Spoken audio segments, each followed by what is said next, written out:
नमस्कार, हमारे चैनल में आपका स्वागत है। परिवार को भूलकर सिर्फ पैसे कमाना क्या सही है? इसी पर आधारित है हमारी आज की यह कहानी परिवार। चलिए शुरू करते हैं। परिवार, जिसे सुनकर आपको अपने बच्चों की परवरिश से लेकर उनके आपके प्रति चल रहे विचारों को बखूबी से समझने का मौका मिलेगा। आशा है आपको यह कहानी पसंद आएगी। हर रात की तरह आज भी मैं देर रात घर पहुंचा। हमेशा से कोई भी गलत आदत न होने के कारण कॉलोनी में कोई भी मुझे देर रात आने पर गलत नज़रों से नहीं देखता था। मैं हमेशा इस बात को लेकर गर्व करता था कि लोग अपने बच्चों को मेरी उपलब्धियों की उदाहरण देकर अच्छा पढ़ने लिखने की सलाह देते हैं। खैर, यह सब सोचते हुए मैंने अपनी चाबी से घर का दरवाज़ा खोला।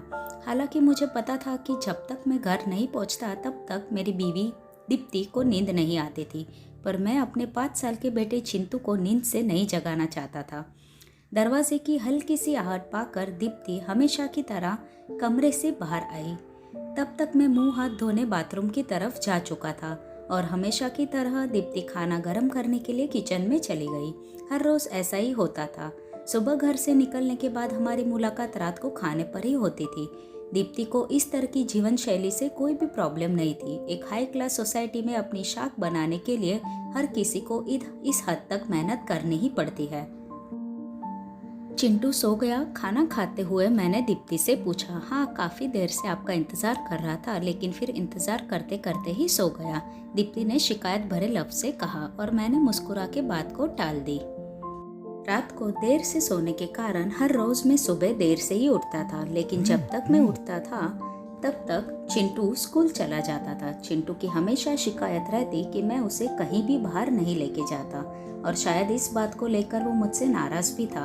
हमेशा की तरह मैंने उठकर दीप्ति को आवाज़ लगाई और मैं बाथरूम में घुस गया। थोड़ी देर में ही दीप्ति नहाने के लिए गर्म पानी ले आई। तुम नहीं होती तो मेरा क्या होता?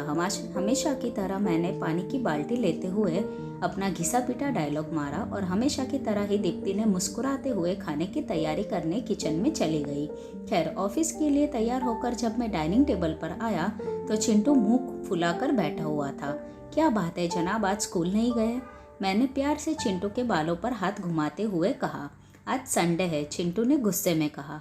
दिन मैंने चिंटू के साथ मूवी जाने का प्लान किया था, उसे प्रॉमिस किया हुआ था, लेकिन आज तो मुझे मीटिंग के लिए ऑफिस जाना था। मुझे ऑफिस जाता देख चिंटू को अपना मूवी का प्लान खतरे में पड़ता दिखाई दे रहा था और शायद इसी वजह से वो मुझसे गुस्से में बात कर रहा था।